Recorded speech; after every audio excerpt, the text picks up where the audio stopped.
인생을 살아가다 보면은 도저히 사람이 해결할 수 없는 문제에 자주 부딪히게 됩니다. 불신자들은 거의가 그런 문제를 만나게 되면은 절망 가운데에 빠져 어떤 사람들은 극단적으로 선택하는 경우를 많이 보게 됩니다. 그러나 우리는 걱정 없습니다. 왜냐하면은 하나님께서 우리의 기도에 응답하시기 때문입니다.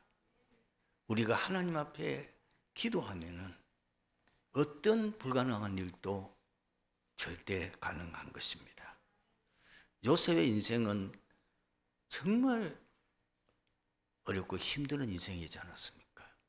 일찍 어머니 세상 떠나고 형제들로부터 왕따 당하고 요셉이 꿈을 꿨다고 하니까 그걸 시기해가지고 요셉을 애굽의 노예로 진짜 인신매매당해 판 거 아닙니까? 그러나 요셉의 고난은 그것으로 끝나지 않았습니다. 보디발의 집에 가서 조금 이제 인정을 받고 안정될까 싶은데 이번에는 뜻하지 않게 누명을 쓰고 감옥에 들어갔습니다. 할 말이 없습니다. 어쩔 수가 없습니다. 그런 절망적인 상황 가운데 있었더니 어느 날 요셉에게는 1000% 반전되는 역사가 일어났습니다. 어릴 때 꿨던 그 꿈이 성취되는 날이 있었습니다. 그 모든 배후에는 하나님이 요셉과 함께 하셨기 때문이고 하나님께서 요셉에게 응답하셨기 때문에 가능했습니다. 어떻게 이스라엘 백성들이 400년 동안 애굽의 노예가 되어가지고 노예살이하고 있는데 그 백성들이 출애굽해서 40년 광야길을 거쳐서 그 멀고 험한 여정 가운데서도 전혀 문제 없고 가나안 땅에 들어가서 그 가나안 땅을 정복하는 가운데도 많은 앞에 장애물이 있음에도 불구하고 그들이 어떻게 그 문제를 극복할 수 있었습니까? 인간은 절대 불가능했지 않습니까? 그런데 하나님이 때마다 중년 시간표마다 응답하셨어.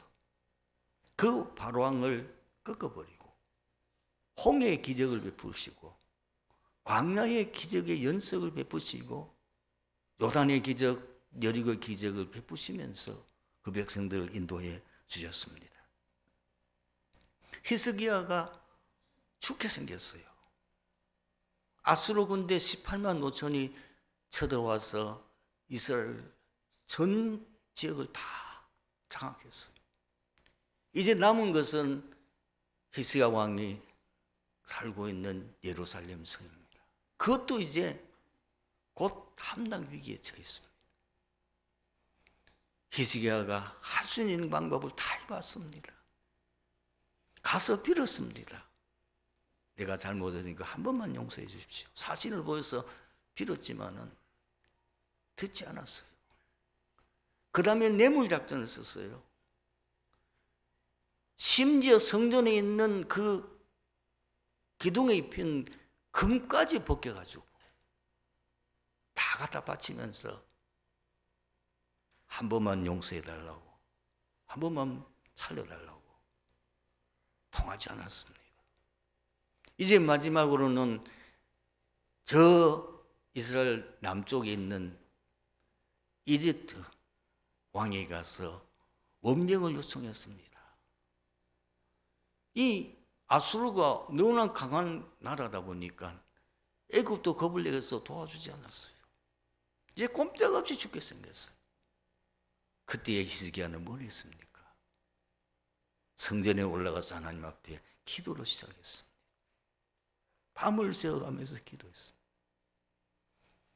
그런데 그 다음에 아침 일어나니까 기적이 일어났어요. 그 밤에 주의 천사가 나타나서 아수르 군도의 18만 5천을 멸해버린 겁니다. 아침 일어나니까 그 군대가 다 송장이 됐어요. 그리고 그 못된 짓한 아수르 왕을 하나님이 그 아들의 손에 암살당하게 하고 문제가 해결됐습니다. 포로 시대 때 일일이 설명하지 않아도 그 다니엘과 다니엘 세 친구가 큰 위기를 만났을 때마다 주의 천사를 보내서 불에서 사자의 입에서 구원해 주지 않습니까?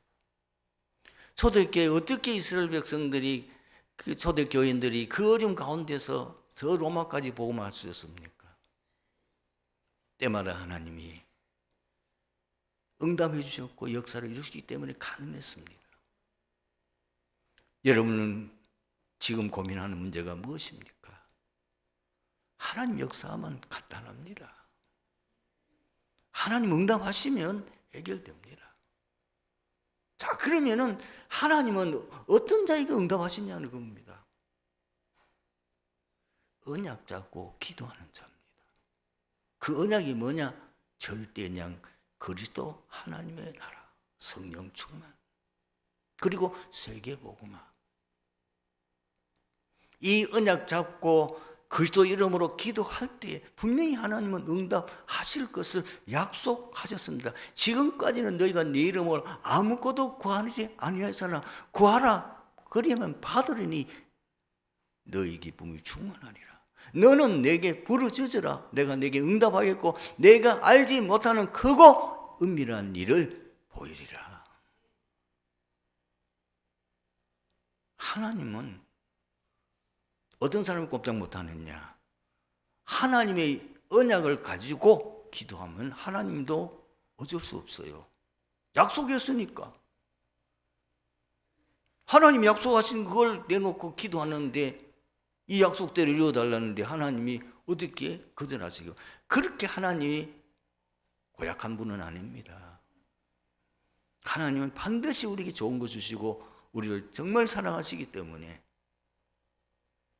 왜 어려움 주시느냐? 언약 잡으라는 겁니다.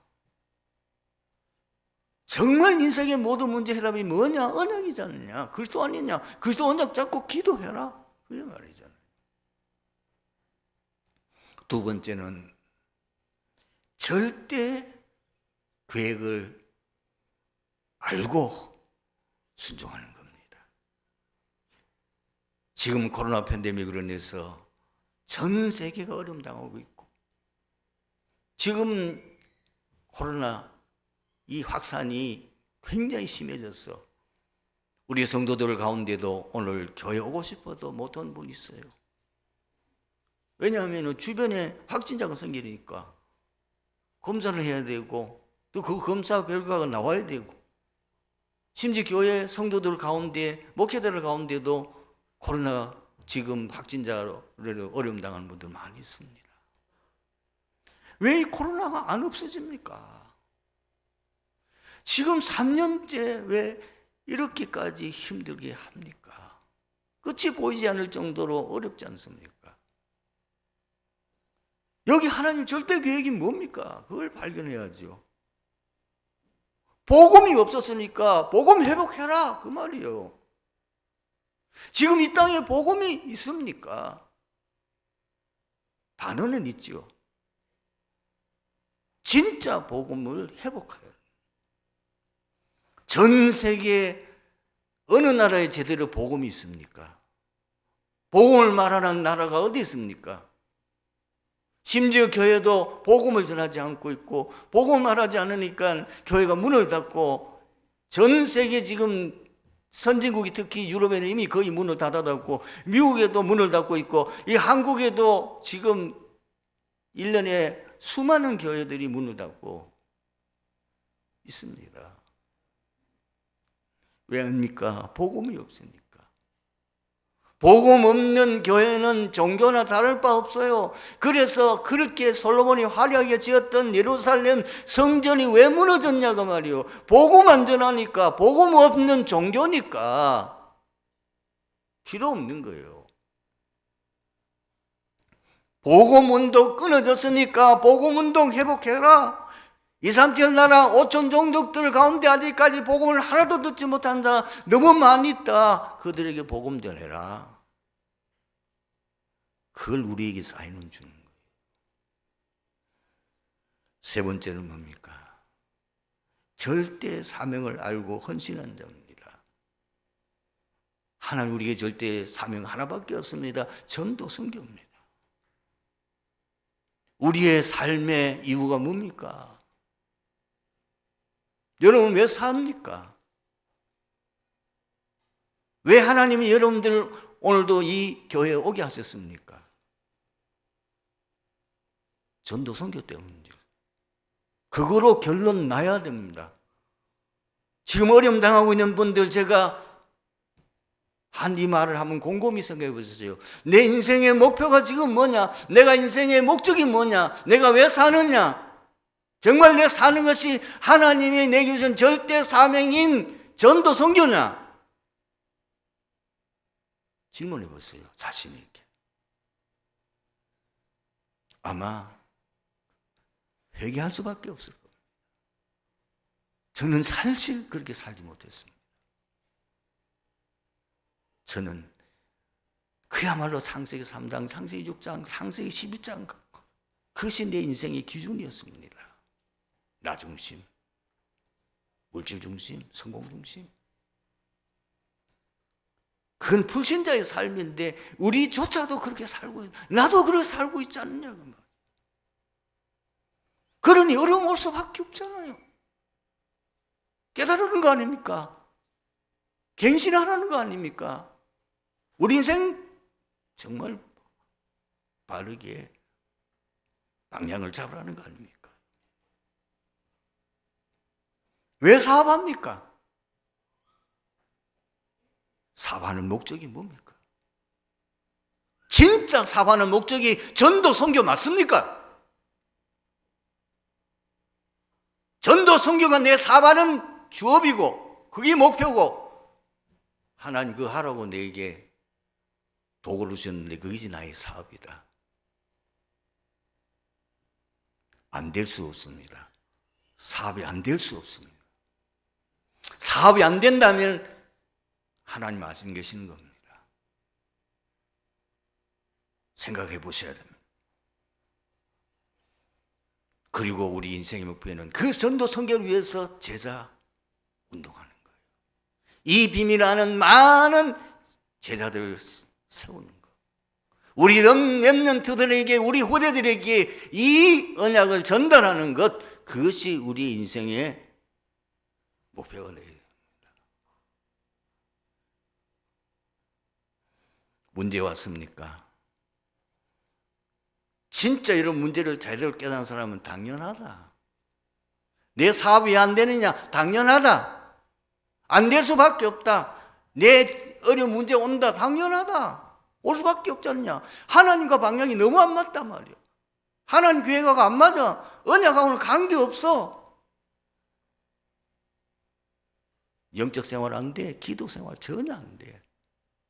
맨날 육신적인 것 눈에 보이는 것만 바라보고 살아온 내 인생인데 올 수밖에 없잖아요. 왜 여기 왔습니다? 그래서 네가 그걸 깨닫고 증인되라는 거 아닙니까?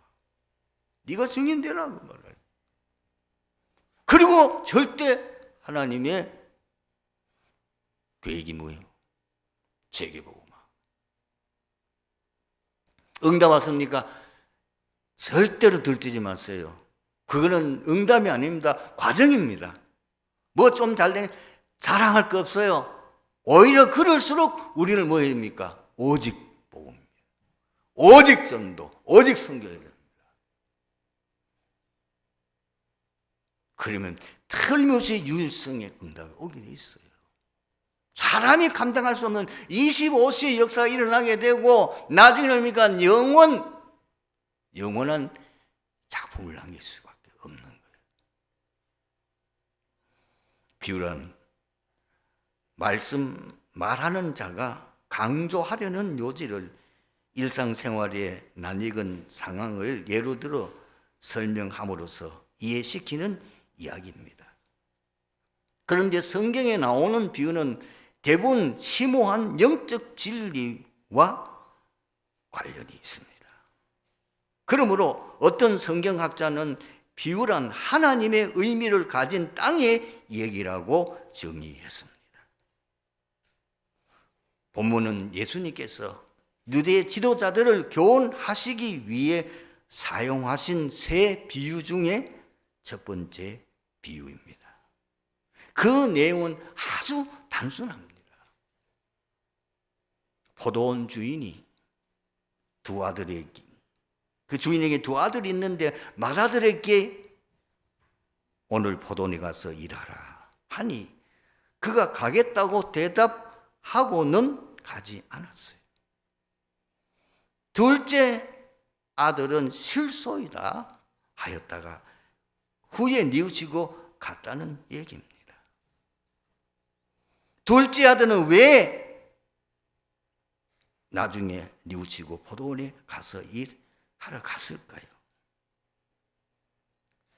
이 둘째 아들은 깨달은 겁니다. 세상 일은 헛수고임을 깨달았기 때문에. 여러분, 세상 일은 겉으로 보기에 화려하고 대단해 보입니다. 그러나 사단의 속임수입니다. 세상 일 분석해 보세요. 왜 많은 사람들이 그렇게 열심히 합니까? 나 잘 되려고. 창세기 3장. 왜 사람들이 불철주야 그렇게 노력합니까? 돈 벌려고. 왜 그렇게 합니까? 성공하려고. 바벨탑 쌓는 거예요. 이걸 둘째 아들이 깨달은 거예요. 그리고 세상 문화는 완전히 어떤 문화입니까? 사단 문화입니다. 여러분, 저는 한 분을 보고 굉장히 마음 아팠던 게 뭐냐면, 대구를 대표하는 트레이드 마크로 뭐가 나온지 압니까? 저 팔공산에 있는 가빠에 있는 부처입니다. 통일대불입니다. 여러분, 우리의 과거에 지금도 그렇지만 지금 코로나 때문에 지역마다 문화 행사가 없습니다. 그러나 문화 행사하면 우리 한국에서 뿐만 아니라 전 세계 문화 행사하면 제일 먼저 나오니 구판 벌어집니다. 특히 한국은 구판 벌어집니다. 그리고 지금 연초잖아요. 연초 때마다 모든 사람들이 어디 찾아갑니까? 점쟁이 집 찾아갑니다. 점술 문화가. 심지어 지금 대통령 후보로 나온 사람이 완전히 누구를 끼고 있습니까? 무속인 점쟁이 끼고 있지 않습니까? 무속 문화입니다. 점술 문화입니다. 그리고 지금 세상은 뭐야? 완전히 우상 문화가 세상을 장악하고 있습니다. 그게 사도행전 13장, 16장, 19장이라 그 말이에요. 사람들은 그것도 모르고. 여러분, 해외여행 가면은 주로 보는 데 두 군데입니다. 그 나라 자연 환경. 중국 가면은 장각에 아직 저는 가보지 않았습니다만 대단하답니다. 미국 가면은 그랜드 캐년, 그리고 폭포. 물 나이아가라 폭포. 그것이 이제 저 위에 카나다하고 연결되어 있지만 남미 가도 마찬가지입니다. 굉장한 그 자연 환경의 두 번째는 뭐냐? 우상 문화입니다. 유럽에 가면은 많은 사람들이 그 유럽에서 뭘 보러 가느냐? 그 유럽이 과거에 종교를 가졌던 그 종교의 문화, 신전. 미안하지만은 유럽에는 지금 거의 천주교 그 종교라는 신전 성당이 곳곳에 우뚝우뚝 서 있습니다. 가보면 대단합니다. 모슬렘교회 가보면은 모스크 대단합니다. 그리고 저 이집트 가보세요. 이집트 가보면은 그 과거에 이집트가 화려하게 했던 그 시대의 그 피라미드 무덤, 그리고 그게 스핑크스, 그 시대에 살았던 그 문화의 흔적, 로마에 가면 그 로마가 하였던 로마 제국이 가장 번성했던 그 시대에 그 로마가 가졌던 그 문화, 완전히 우상 문화입니다. 동남아 앙코르, 그리고 어떤 데 가보면 동남아는 거의가 불교 그리고 힌두교 문화 사원입니다. 제가 미얀마 갔더니 구경시켜 준다고 해서 제일 먼저 찾아간 게 뭐냐, 미얀마는 불교 국가입니다. 미얀마의 제일 그 수도 양곤 안에 뭐가 있냐면 불교 사원이 있습니다. 그 탑을 엄청나게 많은 양의 금으로 만들어 놨습니다. 그걸 자랑합니다. 사람들은 거지처럼 살아가고 비참하게 살아가는데 신전은 어마어마합니다. 이 세상입니다. 세상 그릇 보기에는 화려해 보이죠. 세상 보기에는 굉장해 보이지만 그러나 사단의 12가지 전략 그대로 있습니다. 그러니 어느 날 그 강대가 왜 무너집니까? 불신자 8가지 상태, 그 저주장이 반드시 개인이 그렇게 화려하게, 개인이 그렇게 성공했는데 왜 그 가문이 비참하게 무너집니까? 왜 훌륭한 연예인들이 왜 자살합니까? 마약에 빠집니까? 알코올 중독이 됩니까? 도박에 빠집니까? 불신자 8가지 상태에 그 저주 팔자에서 못 빠져나옵니다. 그래서 디모데후서 3장 1절 이하에 보면은 바울이 이렇게 말했어요. 마지막 때는 고통하는 때가 오는데 모든 사람이 자기를 사랑하며 돈을 사랑하며 쾌락 사랑하기를 하나님보다 더 하리라. 그대로 지금 그 말씀이 지금 성취되어 있어요. 이걸 둘째 아들이 알았어요. 그것이 내게 영생 주지 못함을 알았어요. 세상 그 화려하게 보고 굉장해 보지만 그것이 세상 살릴 수 없음을 알았어요. 그것이 영원한 가치 있는 것이 아님을 알았어요. 두 번째는 뭐냐면 진정한 아버지의 마음과 사랑을 깨달았기 때문이에요. 처음에는 오해를 했어요. 아들인데 눈에 넣어도 안 아프다며. 그 아들을 그 떼약볕에 땀을 뻘뻘 흘리는 그 포도원에 가서 일하라니. 저 사람 내 아버지 맞나? 둘째 아들이 열을 받았어요. 진짜 저 양반이 내 아버지 맞나? 그리고 자기도 모르게 막 감정이 폭발해가지고 막 반발심이 나요. 실수하기라 안 가요. 그러다가 깨달았어요. 아버지 마음을. 아버지 마음이 뭐요? 하나님은 모든 사람이 구원을 받으며 진리를 아는 데 이르기를 원하시느니라. 그 포도원이 뭐요? 복음 전하는 전도. 성경하라 그 말이라. 그게 쉽지 않아요. 전도 성경하기가 간단한 부분이 아니란 말이에요. 전도 성경하면 사단이 벌떼같이 일어나서 성경의 역사를 보세요. 얼마나 핍박과 얼마나 많은 사람들이 순교하고 피를 흘렸습니까? 근데 아버지 마음은 그만이 구원의 길이기 때문에 그것을 통해서 예수 믿고 구원받는 그 외에는 없기 때문에 하나님의 소원은 모든 사람이 구원을 받아 진리를 아는 데 이르기를 원하신다. 아버지의 사랑을 깨달았어요. 하나님이 세상을 이처럼 사랑하사 독생자를 주셨으니 이는 저를 믿어가 멸망치 않고 영생을 얻게 하려 하심이라.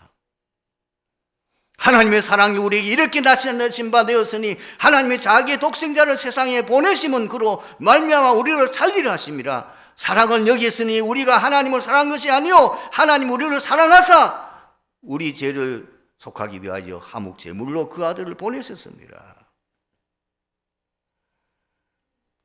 둘째 아들은 깨달았어요. 인생에 참 가진 일이 뭐냐? 인생에 진짜 가진 일이 뭔가? 먹고 마시고 세상 즐기고 향락 누리 그거냐? 사람 살리는 것만큼 가치 있는 일 없다. 참 행복을 누리는 길이 뭐냐? 하나님 만나 하나님과 함께 누리는 그것이 복음 되는 것만큼 행복하고 가치 있는 일이 없는 것. 그것만이 영원한 작품을 남기고 영원한 상급을 받는 길이에요. 이 세상은 다 지나가요. 여러분들이 유럽이나 혹은 전 세계 관광지를 다녀보세요. 저도 이제 하나님 은혜로 좀 많이 좀 다녀봤습니다. 다 과거에 있었던 망해버린 문화의 흔적입니다. 그 외의 자연 환경. 여러분 페루 가면 마추픽추 대단합니다. 그림도 자주 보이죠. 과거에 화려했던 그 잉카 문명의 흔적입니다. 다 망하고 지금 아무도 없습니다. 다 바벨탑이에요. 그것은 영원한 가치 있는 거 아니에요. 영원한 상급도 아니에요. 오늘 말씀의 결론입니다. 하나님을 가장 기쁘시게 하는 것이 뭐겠습니까? 예수 그리스도를 믿어 하나님의 자녀 되는 거예요.